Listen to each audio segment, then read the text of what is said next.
Well, hi everybody. I'm Beatty Cohn-Frados, and welcome again, my friends, to the Ask Beatty show. And my theme song for the show, and unfortunately, many of you, unless you're listening live, aren't able to hear the actual music in the archives, is what the world needs now is love, sweet love. And I think more now than ever before. There's so much disconnection. And we know about the mental health crisis, the depression rates, suicide rates, the anxiety rates. And in the final analysis, my friends, and I say this all the time, it's not about the bigger, better, the bigger house, the bigger stock portfolio, or the jewels or the cars. It's really and truly about love and connection. And I'm not talking really about the internet kinds of connections where people, millions of people are on the computer and maybe hoping that they're going to have followers and likes. I'm talking about really, really healthy, positive connections with friends and hopefully you have families where you are also able to have wonderful functional relationships. And of course, unfortunately for many, that is not the case. But I have a mantra, and it's something I think that's really important that we all take in. If at all possible, are you willing to acknowledge and address and resolve as best as we can the issues and, of course, the people that continue to interfere and play havoc with our life and our relationships? And of course, all we can do is reach out and try. We need to have somebody on the other side of the court, using a tennis analogy, of course, that is willing to play the game to see whether or not, in fact, despite our differences, despite our conflicts, despite our disappointments and pain and anger, that whether or not we care enough. And I think that that's really the important ingredient. It's caring enough to want to mend and heal relationships and move toward a path of reconciliation. You know, for those of you who've been listening to the show for the past 13 years, I can hardly believe it's 13 years and counting. We're looking at statistics where a third of adult children are estranged from their families of origin. Now, for sure, there are situations where there is such toxicity and such conflict, and where a win-win resolution is not possible, and that the very best thing for everybody to do is to really stay away from each other. But I believe, and I've seen this in my practice for over 35 years, I believe that if people are willing to take a positive step and try and work out the issues, even though we cannot change our history, we can't change anything that happened even a second ago. Amazing, amazing things can happen in terms of healing and connecting and moving toward, as they say, a path, even perhaps love and reconciliation. So for those of you who are new listeners and you're tuning into the Ask Beatty show for the very first time and you're wondering, what is she talking about and who is Beatty Cohn-Frados? Well, I am a nationally recognized psychotherapist and sex therapist. I am also the author of a groundbreaking book on relationships, for better, for worse, forever. Discover the Path to Lasting Love. It's a book that I wish that I had had, and I say this every single week, when I was first starting my own dating and relationship life. I did research with 450 people. When I think about that large sample in Providence, Connecticut areas, and Boston area, and single people of all ages and stages in life who were divorced and widowed and never married, And I came up with a 10-step formula. And I'm a very bottom line people, and people who know me know that I have no use for a lot of psychobabble and for things that really just simply don't work. So I'm a very pragmatic therapist. So I did the research and came up with this 10-step formula that teaches people exactly how to assess who is right for you and who's wrong for you before committing to any serious relationship. And this changes the way that we look at relationships forever. It's so interesting. I mean, I see myself basically as a pretty spontaneous person. And before I did the research, I would meet someone and I would say, I've met this lovely person, or I've met this trustworthy person. Well, all these years later, because the book came out in the first edition in hardcover in 2000, it's hard to believe it's 25 years. It has come out in a couple of other editions since then. But since having written the book and since having conducted the research, I would never make a statement like that today. And the very best that I could say, and the very best, really, when you think about it, that we could all say is that we met somebody who appears to be lovely and trustworthy and wonderful. And what my research found was that it takes about a year, not a week, not a month, not online, to really find out who somebody is going through the 10-step formula. And it is not sexy. It is not romantic. It is not like going to a tea party. But the one thing I can tell you, and thousands and thousands of people around the country have read the book and have responded to me in various different ways, emailing and text. The one thing I can tell you is that it keeps us safe. We are educated, we are empowered, and above all, we are safe. So that is the book, For Better, For Worse, Forever, Discover the Path to Lasting Love. And actually buy it in bookstores and also on Amazon. So what else do I do? Well, I'm the advice columnist for dance papers in the Hamptons, New York City, and Long Beach. I'm a national speaker, been a guest in national radio and television forever. And as I say, I've been hosting the Ask Beatty show here on the Progressive Radio Network. It's 13 years and counting. And my great passion, really, other than my husband, Jim, who we will be talking with in a very short while, is my private practice. And I have a very small private practice in East Hampton, and my major practice is here in very hot. It's over 90 degrees here today in New York City.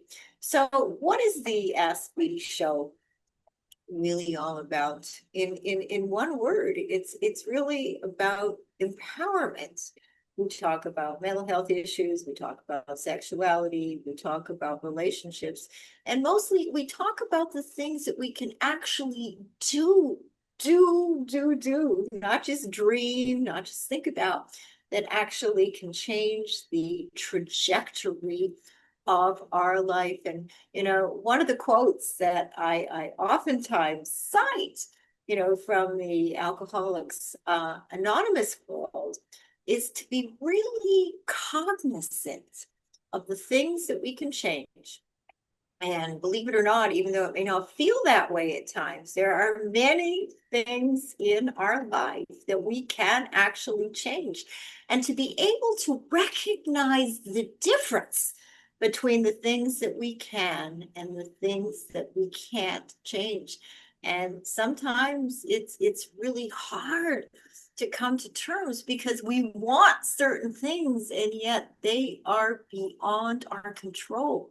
And one thing that we really need to understand is that we can't change anybody. All we can do, even as a psychotherapist, is to encourage people to change in ways that are in their best interest, but that in the final analysis, The only changes that we are able to make are within ourselves. And, one of the things that I find very, very interesting, and it would be really interesting for you to email me or text me and to weigh in on this. We have an incredible amount of research around the world. In fact, there was a World Happiness Report, and the happiest countries, by the way, not the United States, which included Finland and Denmark and Iceland and Sweden and Netherlands. And they have learned something that Americans have not learned. They've learned to prioritize factors beyond increasing one's wealth. Instead, and I always like to look at people and nations and organizations that are doing well in comparison to organizations and nations and people and couples and marriages that are doing badly. So what do they do?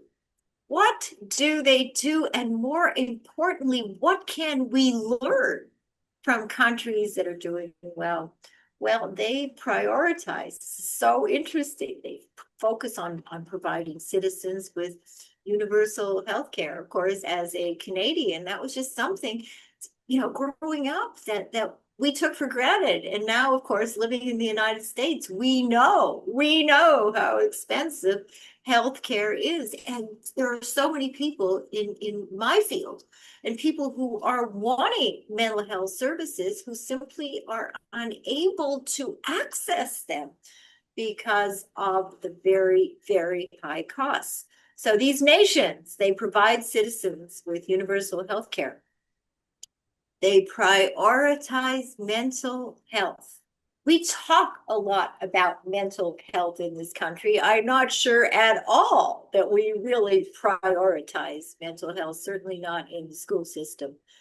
These countries also encourage generosity, trust, a healthy work-life balance. And in fact, I was reading that in Iceland, there was an experiment that went on, and they now have a 4-day work week, and that there are other countries around the world, again, not the United States and also not Canada, where are finding that people do very well in terms of their output and input when it comes to work, and that this can be done in 4 days, where you have more time for your family, you have more time for yourself, you have more time to exercise, you have more time for connections, which are so important, positive social connections.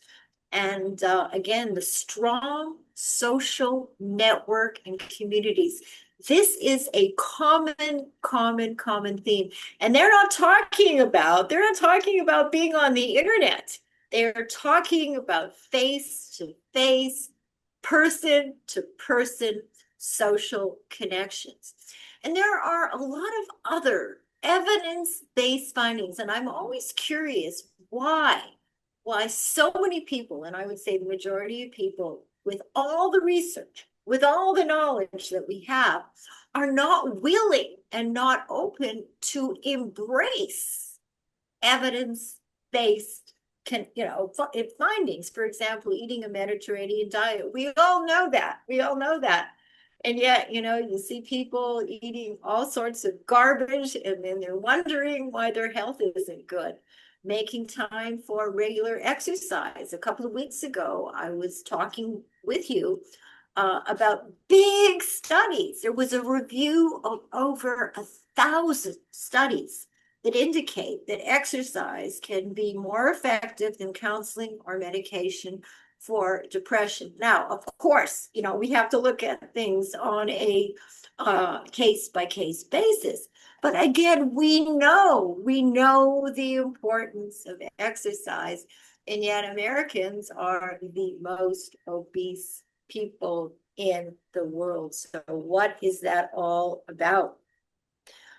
We know the importance of socializing regularly. And again, you know, that the kids, there was a study that was done. In fact, there have been multiple studies that have been done that our children are spending anywhere from 6 to 9 to 10 hours every single day on their phones and computers. And of course, we are seeing a spike in adolescent depression and even suicide. We need to get our kids out. I remember when I was a little girl growing up in Winnipeg, the kids were on the street. We were skipping, we were playing ball, we were doing all kinds of things. We were outside. Of course, growing up in Winnipeg, the winters were very long, so that we were very cognizant and grateful to be able to really be outside.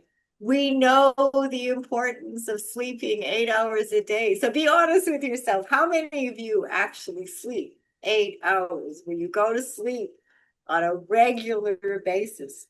We know the importance again of turning off our electronic devices. You know, I was in a grocery store yesterday. It was waiting in line.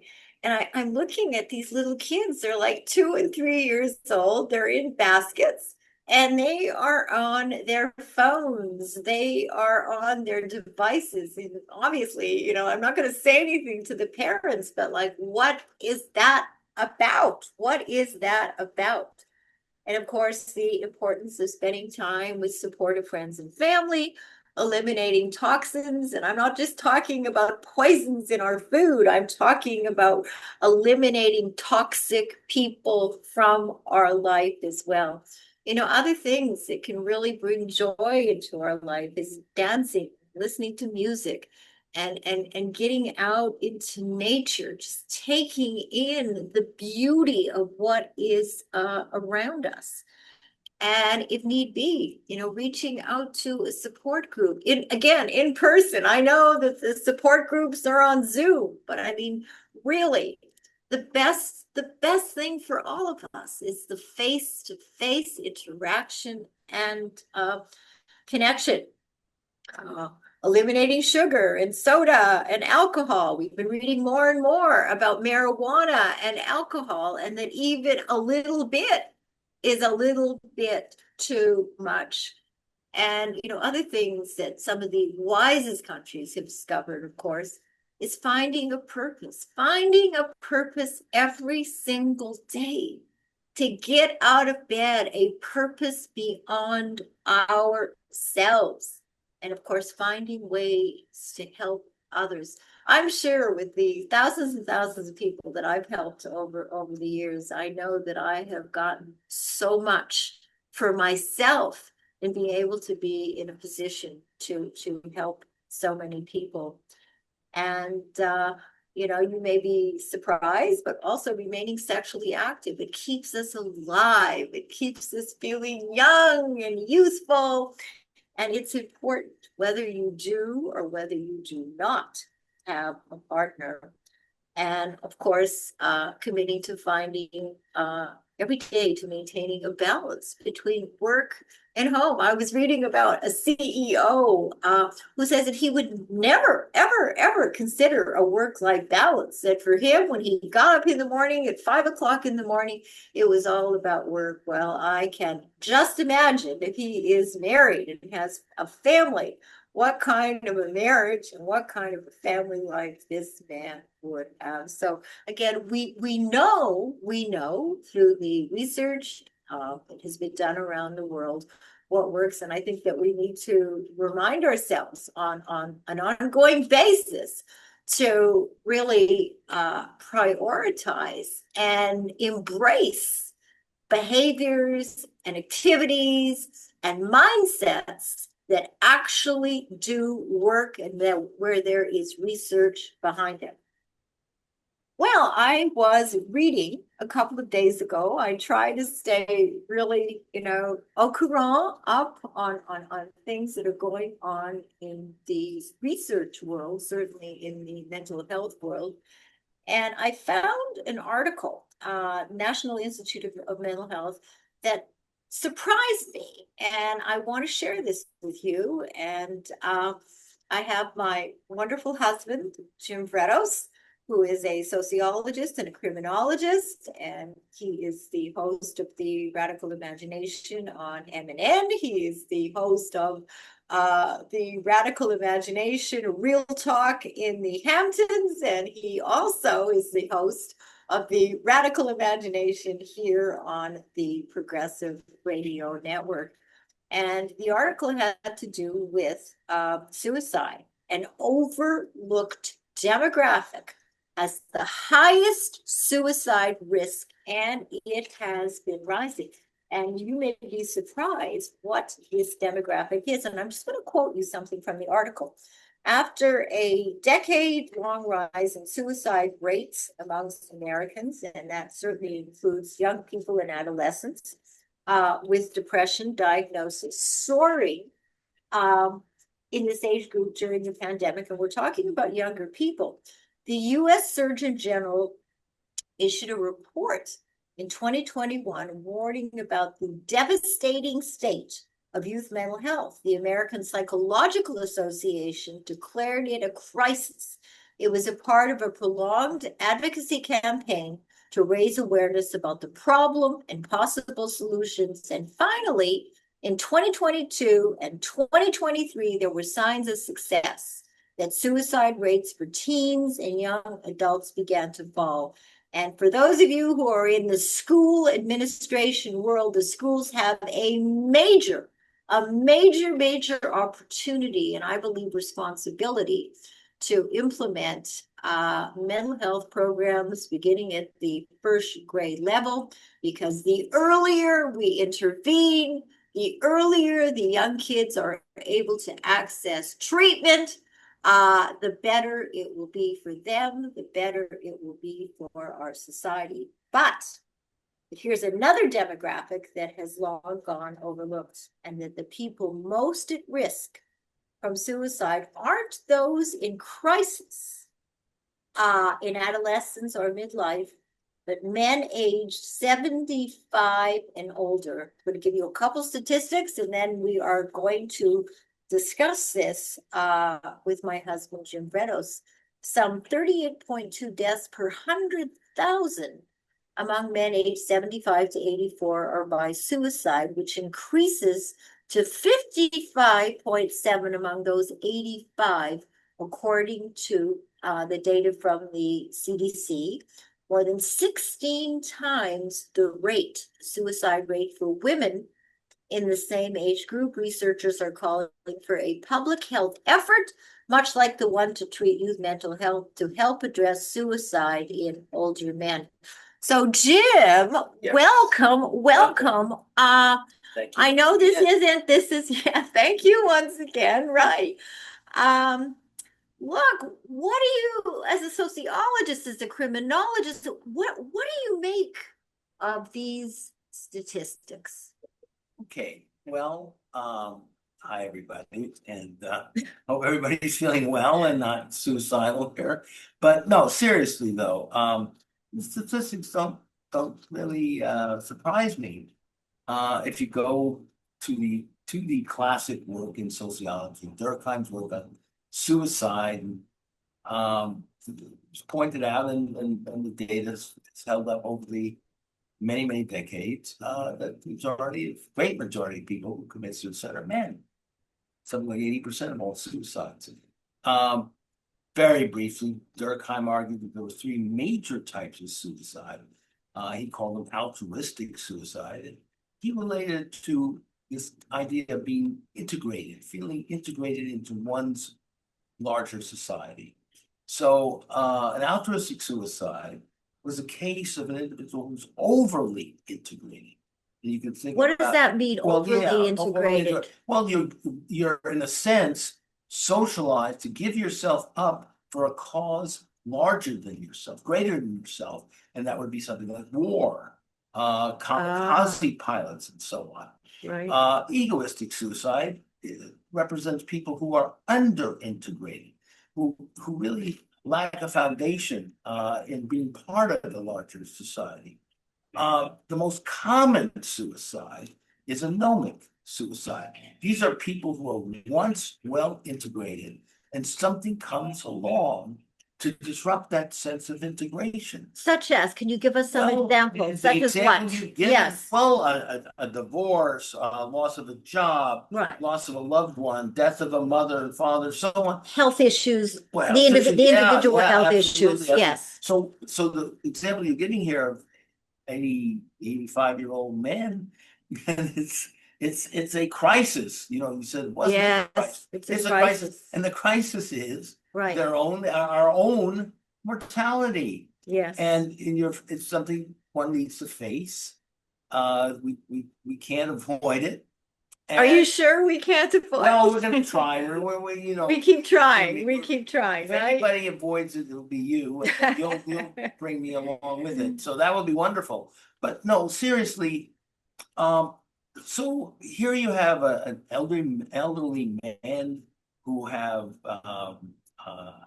maybe outlived their own wife, their spouse, who have now no real uh prospects for work, get Yes. out of the work role, and so on, and feel pretty much out of the larger society. And they may, of course, very importantly, probably do have certain medical conditions. And let me just Yes. add something to this. I mean, this is one of the great things that, women's networking groups and women's support groups is that this is something that we women were much more naturally inclined to do and to be a part of than men.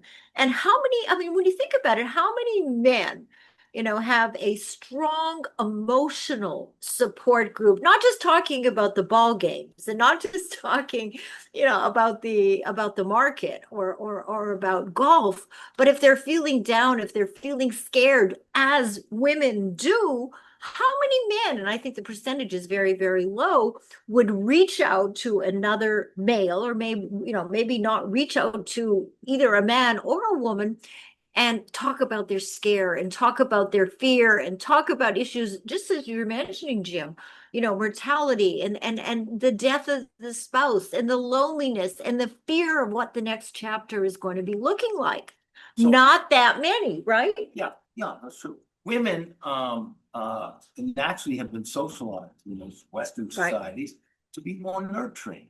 So they see themselves in their role as something different way, in a sense. Even those who identify strongly with the feminist movement, Right. this nurturing socialization is extremely powerful. Now, if you look at men generally, especially men who've been very competitive and Right. very hard to move up the ladder, they've lived lives where they are really not seeing their fellow men or anybody else Right. as Right. friends and allies, but competitors Right. that they need to beat or out distance or whatever. So it takes a great deal of adjustment then to join a group. I just very briefly, because as you know, I'm into I'm into baseball a lot. Yes. So I was looked at an article about Bob Gibson, who was this incredible pitcher for the St. Louis Cardinals, and he was a very tough pitcher. I mean, he had a fabulous fastball, but he could be really mean.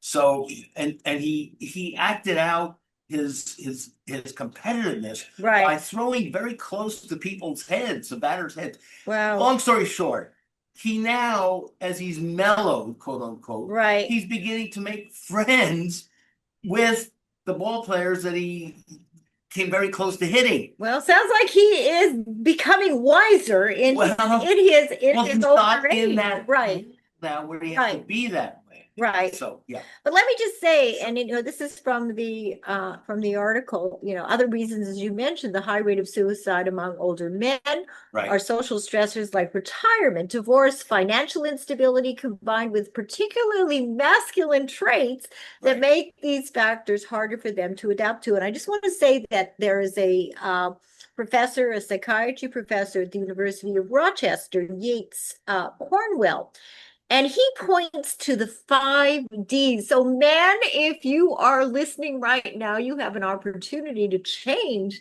the trajectory of the path that you were on. The 5Ds: depression, disease, disability, disconnection, and deadly means. And although disease and disability affect both men and women, he said it can be harder, we know, for men to cope because men are not used to, in the same way that we women are, to expressing their feelings. And another psychiatrist, and Igor Gelniker, says the primary reason for suicide, and our former Surgeon General would certainly, agree, is loneliness.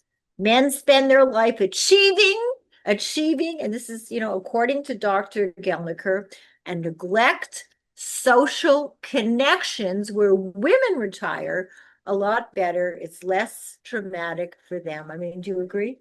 Well, As a I man? would add that my sociological dimension, I mean, I think what we need to do is have much better medical care and facilities Yes. where Yes. the elderly can still maintain their independence and as long as possible and feel their sense of worth. I know when I spent this was a while ago, but I spent some time on the kibbutz in Israel, and I Yes. was amazed at the elderly had their role. They Yes, weren't they put off did. on the farm there Right, and right, sitting on the porch.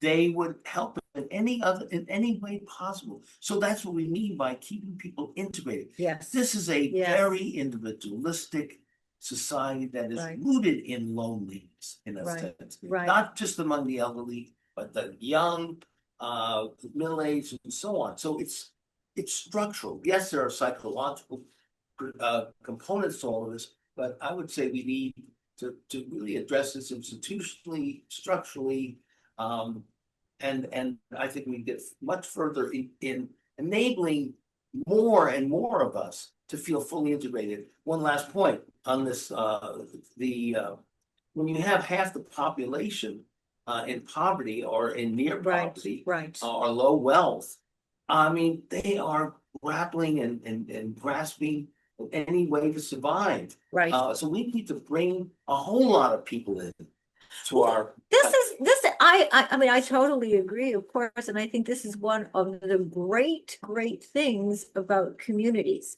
And I'm not sure whether or not my friend is listening right now, but Annette, if you are listening right now, this is one of the great things about where you live, which is the villages in Florida, where it is a community and it is a growing community where it is almost impossible for people to not connect. And Annette was telling me recently there are pools, swimming pools on every corner, tennis courts, throughout the community. There are hundreds and hundreds, if not thousands, of clubs. So people at a place like the villages, and I would like to also recommend Lakewood Ranch in Bradenton and Sarasota, Florida. It's almost impossible to not have some social and hopefully meaningful emotional connections and support versus people who are living in apartments, who don't know their neighbor, who may go up and down the elevator, multiple times a day, where the loneliness risk factor is just so I great. push back a little on. Okay, you I can mean, push it's back. nothing, look, for many people, your description of the villages there might be just over the top for them. It may not be, they want to be with pools and golf courses and Okay, so on. okay. Also, you've got to figure in here that it costs some money, okay? It costs A lot money. of people don't Yes, have that. absolutely. And Absolutely. as you know, my grandparents lived in this apartment and there was Yes, the same yes, building. yes. And I quote from our friend Carol Gilligan, wife of Jim Gilligan. Carol was, of course, Very famous psychologist.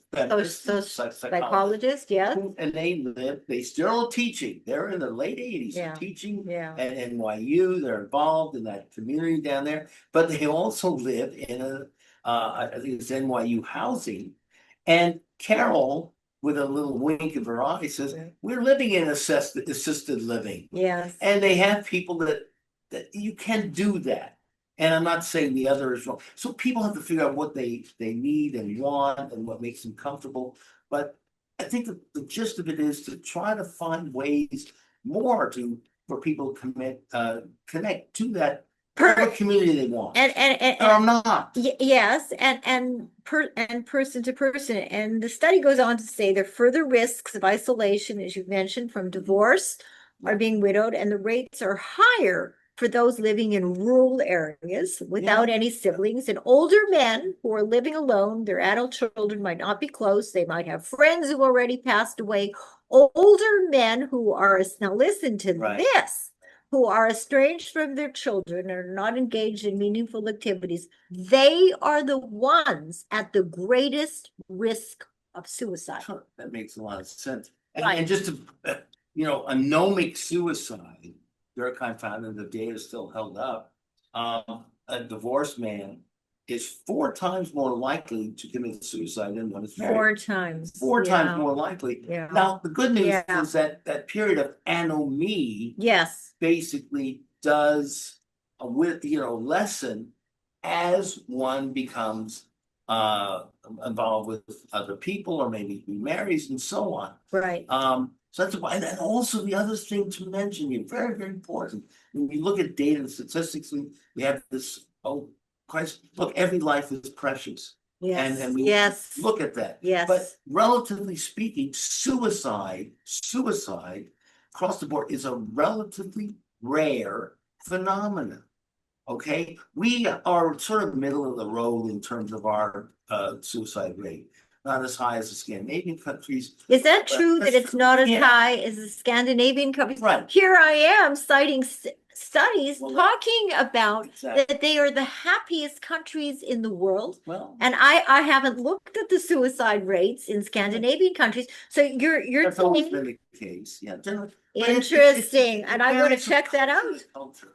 And wow. That really goes against all of the research findings about there being the happiest countries in the world. It's how you define happiness. There's other things involved. There's a sort of bleakness to some of the existential philosophical considerations. You remember, Kierkegaard was Danish, and then Ingmar Bergman. Yes. These really stark, bleak movies as well. So again, it's tough. We can generalize up to a point. And it's interesting here. I'm just looking at this article talking about, that it is particularly high among men of European descent, which is interesting. And among these men, of European descent, research has found that those who die by suicide don't have particularly severe social or health challenges, but do have traditionally, in quotes, masculine traits such as a narrow sense of self, constricted range of interest, being closed off to feelings, and less willing to articulate vulnerability. I wonder how many men, and hopefully the men who are listening to the show right now don't fall into this category. If you're scared, or who do you express those feelings to? Do you express them to yourself? Do you express them to anyone? And yet it's so important that we are open and honest with ourselves to be willing to say, I'm scared, I'm lonely, I feel like dying, I'm thinking about suicide. That's a great point. Yes. But we also have to break down the different European countries. Europe is a very diverse of group. course. So some states, some countries may have much higher than others. We have to try to understand what culturally is going on. Exactly. There's also research, by the way, and this is why it's so important about that we have a purpose, until we're 1,000 years old, that men who do some care work are less vulnerable to suicide. The combination of the two, paid work and care work, let's call it volunteer work, is probably best for greater well-being. The other thing, and I'm really curious about what you have to say about this, is that men are far more likely to use firearms to commit suicide than women. So what is that all about? It's a more masculine behavior, that's certainly for sure. Men have generally used more violent means to take their lives. Again, I would Why think, do you think that is, well, I Bill? think that, again, the culture, I think you would have to look at where these, which particular states Yes, yes. are finding men use these sorts of weapons. I think those states, particularly in the West and the South, who make it more easy or to have access to them are going to have higher rates. The rates of violence generally are higher in the West and the South. Really? There's because there are cultural traditions. Uh-huh. The Wild West, vigilante justice, Right. the history of racism and of lynching and so on, and the brutality that Black people had to endure and so on. Right. I wonder if we could just talk briefly. Can I just say Oh, one yeah, thing? please. Can I just say one thing Sure. before you talk briefly? Okay. This was something that I found very interesting too, and I want you to comment on it. Is several research pointed to one single factor that could have the greatest impact on suicide rate, and they said that is restricting access to guns. That the survey data suggests that millions of people think of suicide. A much smaller number have a plan, even smaller numbers attempt it, and then there's a huge decline to the number who actually dies. So that the means, apparently, according to this researcher, matters a whole lot. I think that's sort of common sense. But that gets into more, as you were talking about, the psychological issues that people are facing. Because I think if it's bad enough, they're going to find other ways to do Well, themselves in. women Pills. have, yes, typically will take pills or might cut themselves, but you don't hear so much at all. Right. And if they're lucky, somebody finds them, but you don't hear too much, right, of women committing suicide with firearms. Yeah, again, I have to look into greater detail Uh-huh. because probably the women who do come from particular areas and cultures where that is seen as, I mean, women grow up handling the firearms Yes, as women, yes, and yes, so yes. so on. But I want to hear what you were having to Oh, say no. before I Yeah. interrupted you. no, that's fine. No, we're doing, this is a fascinating topic. In New York Times today, yeah, by the way, everybody. Sundays. Okay, And this Sunday is Times. there is as everything, as you know, you get enough of hearing me say this, but everything has to be seen within a larger political context. And this was a sort of interesting article that was in yesterday's Times, Okay. entitled "The Perverse Economics of Assisted Suicide." Ah, And it is by Louise Perry, who has written a book called The Case Against the Sexual Revolution, and the host of the podcast, Maiden Mother Matriarch. Now, she comes from this perspective that is more conservative. She is one thing that, what does that mean? More well, conservative? what I'm saying what is is, she saying? more religious, let's say, Okay, from a Christian viewpoint. okay. And she is very anti-porn. She has written also, about why we don't have more kids.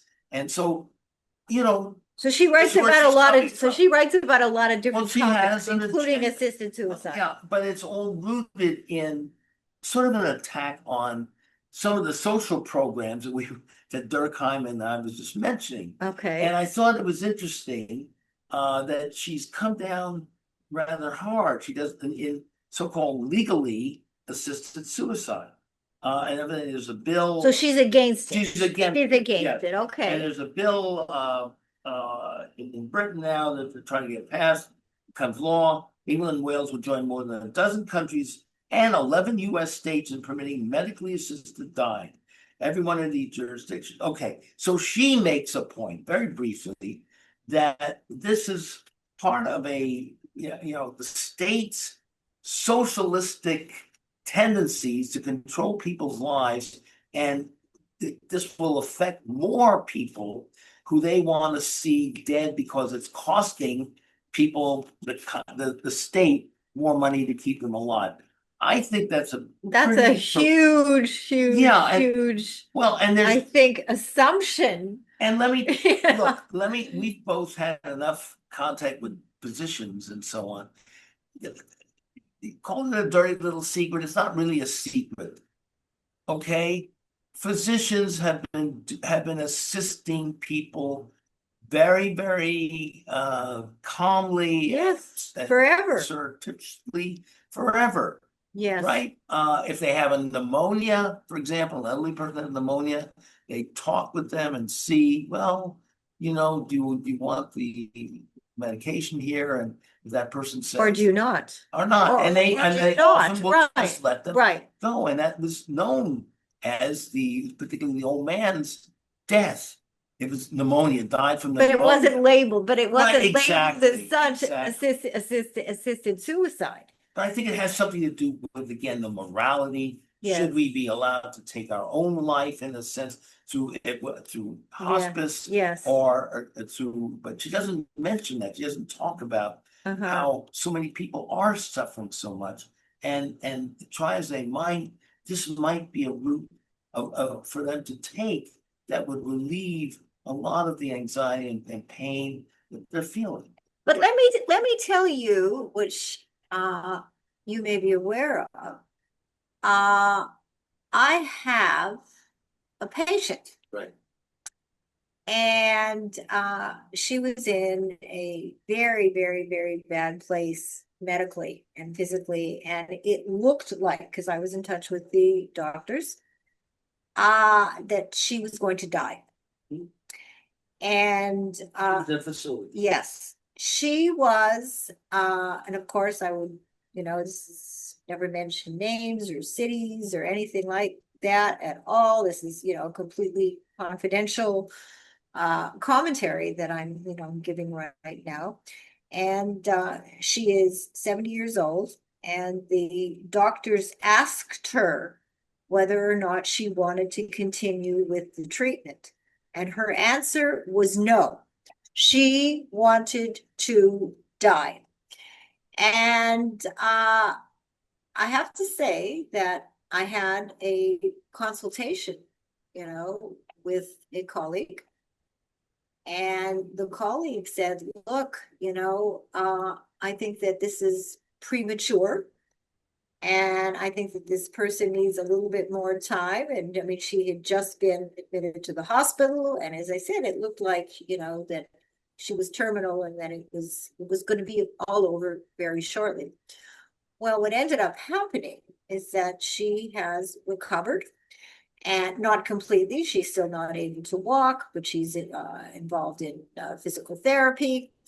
And we've talked about this recently, and she was saying that had the doctors and had I and a couple of other friends of hers not intervened, she would be dead today, and is so grateful that that didn't happen and that the doctors, they were really on board with assisted suicide for her.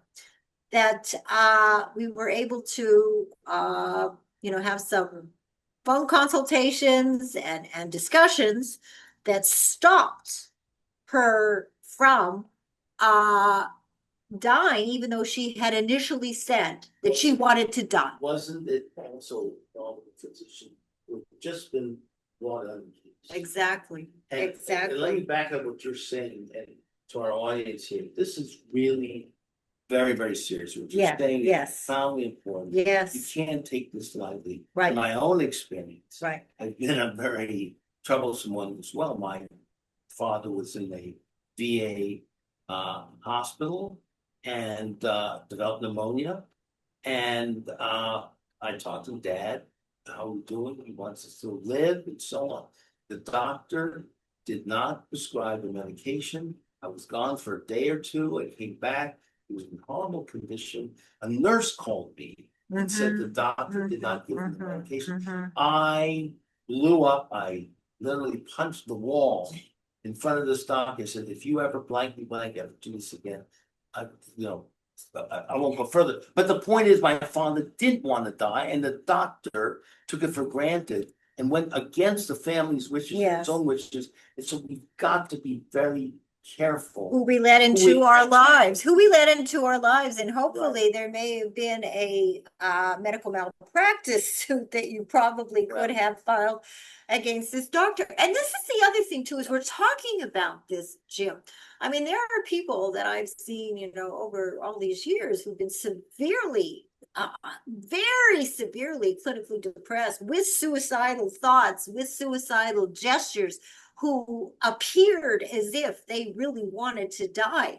But however, what I have found and I have to say, there has never been a suicide, when I think about this in my practice in over 35 years, that when the depression and the issues and the anxiety and the fears and the upsets and the disappointments started to be dealt with in some fashion, their desire to die disappeared and they wanted to live.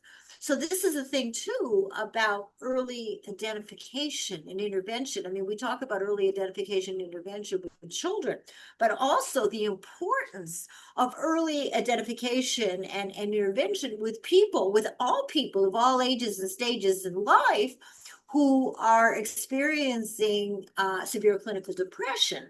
Or as Durkheim would put it, anomie. Yes. Bring them into, in your own terminology too, make them feel part of the larger society again and give them a support system, boyfriends and so on. And girlfriends, and yes. And I just also want to mention here, passing, listen, the physicians are in very difficult positions. Yes, So, yes. and most do try their best.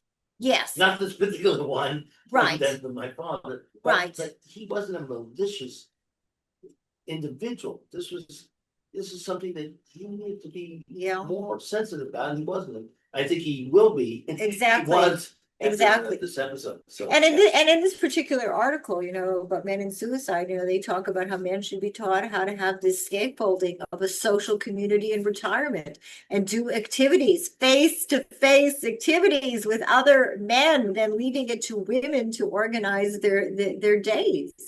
And also, I mean, the importance of talking about mental health, about talking about depression, about talking about suicidal thoughts, suicidal ideation, the potential for suicide, gestures. I mean, these kinds of conversations, they are not sexy. They are not fun, but yet they're very, very important. And we're looking at groups where there is the potential for suicide. I mean, we need to be talking really more about it. and oftentimes, of course, men do not outlive their spouses. Right, exactly. So many of the men they might have known Yes. in their youth or middle age may not be that. Right, exactly. More, not, exactly. connected, so on. So it's difficult. It is. It's a difficult period of life. It is. Generally. And interestingly, as I'm citing, some more facts and findings from this, article, in Australia, there have actually been, and I think it's a great thing, campaigns targeting men that reframe seeking therapy as a sign of strength, to ask for help, not a sign of weakness. So they have TV advertisements featuring a man's man. That is so great, with hunted animal heads on the wall. Oh my God.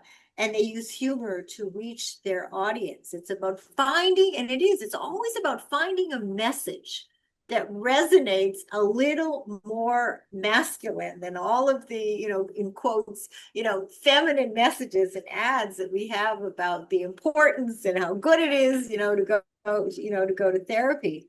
That's a great point. Yes. There's a real problem with macho masculinity. Right. Masculinity on steroids. Yes. Here and again, we've got to reach some of these people because they are on a death spiral, not only for them, but for the world. Thinking about, my practice, Jim, when I was practicing in Sarasota and when I was also practicing in Providence, Rhode Island, 50% of the people that I saw were men. And aside from couples, Now, here in New York City, I have to say, and also in East Hampton, a very, very, nowhere near 50%. I don't even think 10% in all of these years. People who've called me have been men. It's the women who've initiated therapy for couples therapy. And what's so interesting, and I'm thinking about this, I donated 2 therapy sessions for a gala in East Hampton for the Retreat, which is an organization, domestic violence organization. And a man actually bid on the 2 sessions and won the bid. And he contacted me, and I contacted him back that very same day. And I said, look, when do you want to come in? And this was several months ago, and I never heard from him again. So I I mean, have to interesting. say, the demographics though here, you may be an outlier here on this. But Okay. the demographics in a place like New York definitely favors men who are more than willing, and many are going to therapy. Do you think? I do, yes, I do. Well, it hasn't been, so I haven't been able to replicate my male clientele, my 50% male clientele that I had in Providence and Sarasota, here in New York, less than 10%. So men, if you are needing therapy, give yourself permission to reach out and ask for help. Jim, this was a really good discussion. I had no idea today, what I was going to be talking about. And then I found this article. And then you found the article. Wasn't planned. It was not, none of it was planned. None of it was planned. I actually had another study that I was going to be talking about, which I'm going to talk about next week. Arthur Brooks' study about adolescents and why they are so unhappy. But anyways, I want to thank you as always for being here. Loved your commentary, loved your perspective on all of this. And I want to leave you, my audience and friends, with my 2 weekly messages. The first, of course, is to do everything possible that you need to do to be not just thinking about and not just dreaming about and not just wishing about, but to be living your life in ways that are in your best interest, which is why the weekly checkup, looking at your mental health, looking at your relationships, looking at your lifestyle, really be very proactive in doing ongoing self-assessments to make sure that you are on the right track. And if you're not, hopefully you're going to reach out to friends and family. And if you don't have supportive friends and family, then that you will give yourself permission to reach out to a qualified therapist. And secondly, with everything that is going on in the world, I mean, we really do need to find a better way to come together. This win-lose mindset, it's killing us. I mean, it is literally killing us all over the world. And the importance, I mean, there have to be ways that we can come together, whether we completely agree or we don't agree, with the mindset being to find a way to find win-win resolutions. Nothing is perfect. No one is perfect. I'm not perfect. Relationships aren't perfect, but we need to definitely find a way to respect and care about each other. And I think that we could do a much, much, much better job than we were doing. So again, thank you everybody so much for listening, as you have been doing for 13 years plus. And I'll be with you next Monday and every Monday from 3 to 4 p.m. Eastern Standard Time here on the Ask Beatty Show, right here on the Progressive Radio Network. And again, Jim, thanks so much. You were great. Thank you. Bye-bye, everybody.